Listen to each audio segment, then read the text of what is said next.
Hello everybody, it's me. It is I, your dear old Uncle Armored Otter. I'm here on this glorious, sad, strange, interesting, soul-crushing day as Grim Dawn version 1.1.90 has officially launched, marking the end of Grim Dawn's official development cycle. It's sad, it's interesting, it's incredibly exciting to see the changes, but also I'm struggling to deal with it a little bit.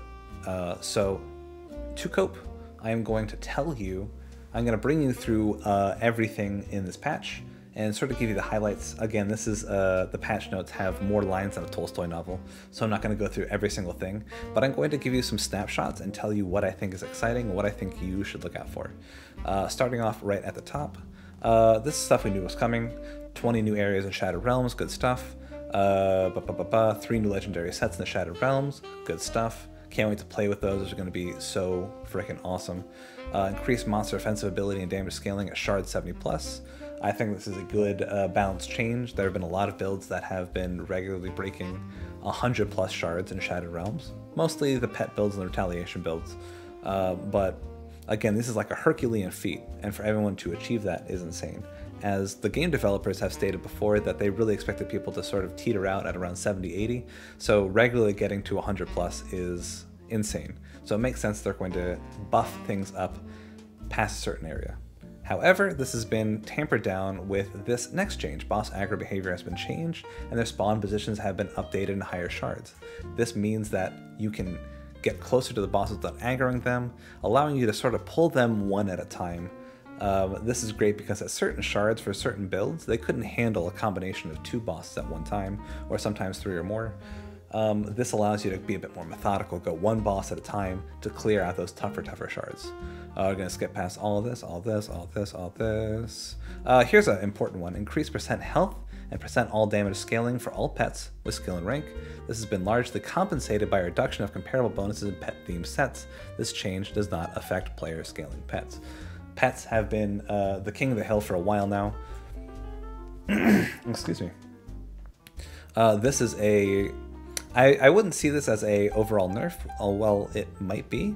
I don't really know the numbers well enough to tell you whether this is a straight up nerf to all pet builds. I believe it is, but I would sort of view this more as a reshuffling. Conjure has been way too strong. Maybe this might give something like skeleton builds a chance to shine. Maybe Hellhound builds will get a chance to shine. Who knows? Shepherd of the Souls, wink. We're going to go past this, except we're going to look at Eldritch Mirror, increase % all speed for pets to 10%. Little love to pets. Again, they're going to get nerfed in some places, buffed in some places. A large shuffle around just to shake up the pet meta, which I think is awesome. And Prismatic Diamond, the premier head slot item, is going to get nerfed a little bit. Remove % elemental damage and increase cooldown on the granted skill. Had it coming for a long time. Prismatic Diamond, as good as it was kind of boring. Everybody used it, it was a no-brainer. Glad to see that it got a little bit of a hit. This next section is the section that I am the most excited for. This might as well be a love letter to your dear old Uncle Otter, because I have made a career out of taking strange monster infrequents and making strange builds out of them, and I am so excited. Essentially what everything is in this list is it's going to take a monster infrequent that isn't as often used, and it's going to buff it a little bit, either in the base damage that's skill modified, or by shuffling around a little bit so that it buffs multiple things. There are a lot of monster infrequents that now give like +1 to all skills in a certain class, which is really cool. So I'm not going to go through this one by one, but there is a lot of cool stuff here that I absolutely can't wait. Lucius Blade Arm, reduce cooldown, the skill proc, baby. Messenger's Blaze Cannon. This meme and a half of an item. Love it. Okay, again, I'm not going to go by one, but there is so much stuff here that I can't wait to get into. Gonna ignore the epic items. Who cares about blues? We're going to see a lot of the same things in the legendary non-set and legendary set items. We're going to see a lot of skill allocation shuffling around, where we're going to they're going to take away a powerful bonus from an item and give +1 to all skills to compensate. We're going to see a lot of weaker items get brought to the forefront, and stronger items get knocked down a little bit However, 90% of this, I would say, is buffs. I haven't seen too many nerfs. If I had to codify the nerfs in a certain way, I would say that retaliation things across the board got nerfed. That's a good thing. That's a very good thing. You're going to see physical resistance for builds that don't typically get a lot of physical resistance. That's a good thing. You're going to see more physical to various elemental conversions. Again, that's definitely not bad. But all in all, this is going to just be a balance change so that a lot of these weaker legendary items that rarely get used in builds or are not a part of any builds that make it to the end game get a bit more limelight, and I'm so excited about that. Same deal with the legendary set items. You're going to see a lot of this sort of skill shuffling around. You're going to see a lot of buffs for things that are historically weak, and you're going to see a lot of nerfs for things that are historically strong. Dark One set is one of the premier vitality damage sets in the entire game. It got nerfed pretty tough. It's still going to be very viable because the things that were super strong about Dark One set, namely the percent offensive and defensive ability and the damage absorption ability, has not been taken away. So it's still going to be very good. It's just going to do a bit less damage. Blood Knight set, reduced percent physical resist to 10% rather than 15%. That makes sense. 15% physical resistance is insane. And then you're going to see a lot of little things like this. 15% physical delta's lightning, 15% physical delta's fire, 15% physical delta's chaos. Just sort of smoothing over a lot of those tougher conversion areas. There's a few that I want to point out here. Sentinel of the 3 is probably going to get nerfed. Fixed an issue where the Eldritch Shard would trigger devotion procs less often than intended. Reduced acid retaliation bonus to 1840. Yeah. Okay, Sentinel of the 3 was one of the strongest retaliation sets in the game. Got a little bit of a nerf. Radagon's Folly is a very interesting set. Is going to get a bit more bonus health. That's good. This one's interesting. The Vanquish Set, which is commonly known as the Skater set, which is a set that's all about bringing the cooldown of Vire's Might, the dash, and the Oathkeeper's set, or the Oathkeeper's tree, rather, to a fraction of a second of cooldown, has been buffed. So if that's your jam, if you like skating around at the speed of light, Vanquish Set got some nice buffs. More percent bonus health, more resist reduction to Vire's Might, all good stuff. The Void Soul set, one of my favorite sets in the entire game, maybe my favorite set ever, has been buffed. Increased energy regeneration, +1 radius modifier to Doom Bolt, whoop whoop. Increased percent damage modifier for Aegis of Menhir to 80%, increased chaos damage modifier for Flames of Ignifar, more defensive ability, more weapon damage to Aegis of Menhir, all good stuff. Really fun. I can't wait to try that out. The devotions are going to be a lot of the same stuff. Again, we're going to see a bit more of this damage shuffle around. We're going to see, again, a lot of retaliation nerfs, baby. Get off your high horse, retaliation builds. You're boring as fuck, and now you gotta mess around in the muck with the rest of us. Fist of Vire, reduced percent retaliation added to attack by 4%. Reduced retaliation added to attack by 1%. Other interesting stuff is Hydra gets a little bit of a buff. Hydra is always very good for range builds, but Hydra is a bit more competitive, which is awesome.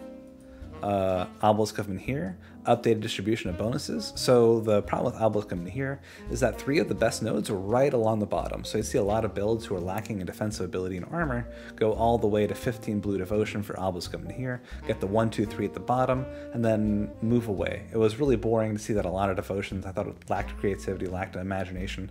But maybe taking those nodes and moving them all throughout the Obelisk of Menhir tree might shake it up a little bit, make it a little bit less of an obvious choice. Modric and the Wolf added 6% attack damage converted to health. This is cool. This might make bleed builds a bit more competitive. 6% attack damage added to health is an insane amount, and it just gets that now. So we might see bleed builds not have to rely so heavily on certain pieces of gear, making choices that aren't so straightforward and aren't so powerful just to get more attack damage converted to health, because now it's all a part of Modric. Very fun. Can't wait to see how that shakes out a little bit. But all in all, oh, one last one. Turtle Shell. Turtle Shell gets a bit more competitive. Turtle Shell, which is of course the tier 1 gold and blue devotion. Increase absorption scaling with rank, and increase percent health threshold to 50%. Reduce base cooldown, which scales to 12 seconds by max rank. So the problem with Turtle before is that it would proc when you were so low, I believe it was 40%. And because the absorption wasn't super high, you were still at risk of getting crushed right through the giant shield that it would give you, because it didn't actually mitigate damage apart from the shield. So now that it procs at a higher threshold and it has a lower cooldown, I think it's going to make the node in general feel a bit more reliable, which is very exciting. But now we get to the big thing in the patch notes, which is, of course, the changes to the base abilities and the base skills, which are now, again, this is the last patch. This is essentially where it's meant to be, and this is probably where these numbers are going to stay for the time. Soldier, Counter-Strike nerf, that's fine. Counter-Strike retaliation damage Warlord is way too strong anyway. This is a much needed nerf. Demolition as Mortar Trap, there's actually another thing. I think Storm Totem got the same nerf. Reduce attack rate by around 10%. I wasn't aware that Mortar Traps were a problem, but apparently they were. And they're getting a little bit of a nerf, about 10% DPS nerf. That's probably fine. They're probably still going to be about as good as they were before. The big one, which is of course the ultimate node in the Mortar Trap line, got a little bit of love. I like that. Now applies burn damage over 5 seconds and slow duration increased to 5 seconds. Okay, so Mortar Trap gets a little bit of hate, gets a little bit of love. Hopefully it stays competitive. Occultist, Dreeg's Evil Eye. All 3 nodes get a massive buff. Base node gets more acid damage, Terrifying Gaze gets more scaling damage, and Vile Eruption gets more fragments. Dreeg's Evil Eye is just going to be all around a better node, and that's exciting. I haven't seen a Dreeg's Evil Eye build in a while, and I can't wait to see those come back to the forefront. Blood Burst, which I believe is Bloody Pox, gets more acid and poison damage. So acid and poison damage Occultist might be a bit more competitive. Love it, love it, love it. We're going to see a buff for Hellhounds. Hellhounds, which has been the bastard of the Occultist pets, is getting a bit more love. Love to see that. Infernal Breath gets a straight up buff as well, so both of its abilities get a bit more love. Summon Familiar takes a little bit of a hit, that makes sense. The Bismuel Trinkets were probably one of the stronger pet sets. On top of that, Summon Familiar was probably one of the strongest pets that Occultist had, or sorry, of the 2 pets that Occultist had, Summon Familiar was the more viable. But you're also going to see that Summon Familiar gets a little bit of love, so it's not all hate, like Mortar Traps. Get a little bit of hate, get a little bit of love. They reduced their consistent DPS over time, however, gave it a bit more burst damage that you have to invest into. Lightning Strike. Increased radius and increased pet damage, scaling, love it. Arcanist. This one is, I mean, it is a nerf, but it's not really that big of a deal. Disintegration, which is of course the crit damage scaling node in Albrecht's Ether Ray, got nerfed. 45% crit damage by max ultimate rank. Fine, fine, fine. However, Supercharge, which is the crit damage in Elemental Exchange, gets buffed up to 40% by max rank. So I don't think Albrecht's Ether Ray loses too much crit damage. They just have to invest more for it, which I think is totally fine. It's totally reasonable. Albrecht's Ether Ray was a bit too strong. You saw that with the physical Albrecht's Ether Ray Battle Mage, that they would just clear content at a very quick pace. So I think this is fine. Shaman, you're going to see a lot of pet stuff. Conjure Primal Spirit, which is of course their cooldown based pet at the end of their tree. Increased cooldown to 45 seconds. That's fine. Conjure needed a little bit of a hate, and they get it. Devouring Swarm, increased projectile speed by 1.0000000. Repeating, of course. Leroy Jenkins, Ground Slam, gets a little bit of love. So you're going to see that they're going to ask you to, you want to play pets? Invest more points in your pets. Get Ground Slam, invest points into it. That's how you make your Briar Throne good. Storm Totem, same nerf as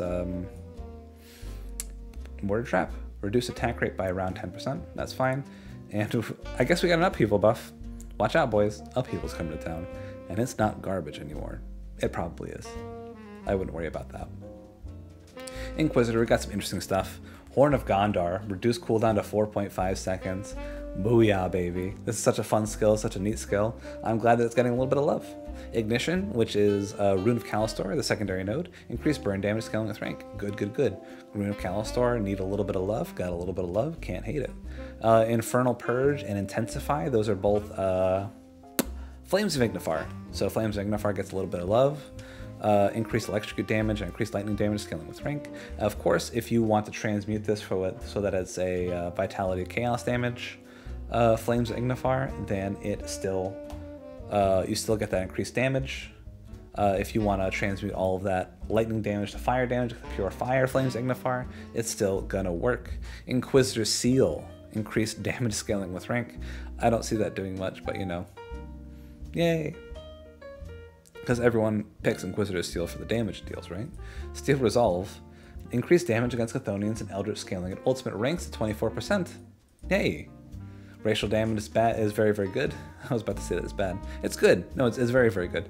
That 24% may seem very small. However, it is multiplicative instead of additive. So you're going to get that 24% added to the very end of your abilities. So they're just going to do a quarter more damage to those races. That's awesome. Vigor, which is, of course, the middle node in Word of Resolve, Word of Renewal. Increased health scaling up to 2,800. That's a lot of health. That is a lot of health. Okay, and the Necromancer. Necromancer, this is probably some of my favorite changes. It's all upside. Necromancer's got a lot of love. Blood Boil, which is the secondary skill in Siphon Souls, increased damage. I mean, that's fine. Probably not going to be using Siphon Souls for the damage anyway. You mainly use it for the healing to proc devotions to reduce offensive ability in your enemies. But, you know, damage is damage, baby. Not going to say no to it. Sear Souls, reduce percent damage modified penalty to negative 10%. That's totally good. Moved attack damage converted to health penalty. Totally good. This last sentence I don't really understand. This modifier was not functioning, but as the skill was balanced around that, we are simply going to remove it. So, does it just not have a modifier anymore? Okay, I don't know. We'll have to see, I guess. Bone Harvest. Increased percent weapon damage scaling with rank to 270. So more Bone Harvest damage. That's beautiful. Harvester of Death. More Bone Harvester damage. Very good. Drain Essence. Hungering Reach. Decomposition. Bada bing, baby. Getting 3 across the board buffs for Drain Essence. One of my favorite skills. If you know me, if you love me, you know that I love me some Drain Essence builds, and I love to see that it's getting some love. Increased flat damage, increased crit damage, increased targets. I think that Drain Essence might be a contender in this next patch. We'll have to see, of course. Everything that I say is speculation, but you love to see it. Raise Skeletons, buff, Summon Blight Fiend, buff, buff, buff. That leaves me with perhaps Pet Conjurer might be off, Pet Kabbalist might be there. Pet Kabbalist might be the way to go, baby. Maybe the Shepherd of the Souls, I think that may have gotten a buff. Hold on, let me see. Shepherd of Souls. Where are you? Shepherd of Lost Souls set. Increased vitality damage bonus for pets to 45. That's a big number for a base damage increase. And increased percent health modifier for raised skeletons to 6%. Skeletons are a bit more beefy. Hell yeah, hell yeah. Remove percent health and percent vitality damage bonus for pets. Okay, so got a little bit of a shuffle around. Probably an all-around buff though. Can't wait to see if that is the competitive pet set. But ladies and gentlemen, that is all for these patch notes. The last patch notes for Grim Dawn ever. This is my last patch note video for Grim Dawn ever. Fuck. You know, just go to the comments, say something nice about Grim Dawn. Give it some nice parting words. Grim Dawn, you were a beautiful game, and you will continue to be a beautiful game after you are done with your work. Thank you for all of your hard work, Crate. You're incredible. You've turned me into a lifelong fan, as well as hundreds of thousands of others. We're going to follow every game you put out. Yeah. See you guys next time. Ba-bam.